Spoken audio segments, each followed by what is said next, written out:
Morning guys.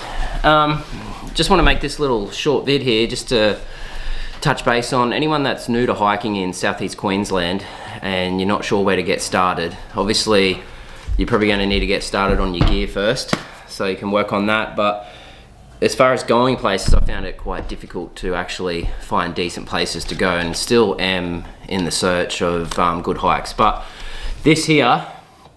this overnight hike South East Queensland book will set you back about 49 bucks, and it's a good way to get started. So it has all different national parks in here, has it all listed.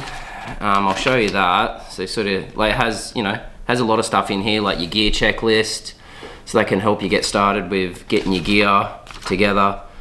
And then it also has all your different national parks and your hikes, and you can go through, and there's little boxes on each one, and once you complete the hike you can tick it off, and that way you can sort of go back. See, I've done Augie's Loop, was my last video, so I've ticked it off there, and these are all the different hikes that are in the book.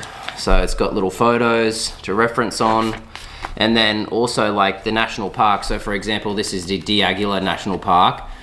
It has all the different hikes that you can do, but not only does it give you the hikes, like there's five hikes on the book, but if you go into your All Trail app and you have a look at the trail, you can find these trails on there, but then you can also see more trails that go off that. And if you pay a premium, which I don't, but I think if you do, you can see where people have been, and you can do other people's last tracks. But this is a good way to get started in South East Queensland, like up near Toowoomba region, Brisbane region, just because I found it really hard to find places to go.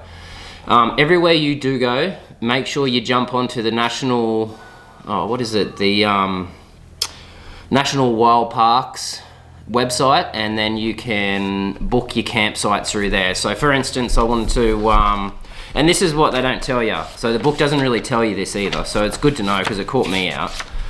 So just say I wanted to go do the Northbrook Summit Loop, that one there.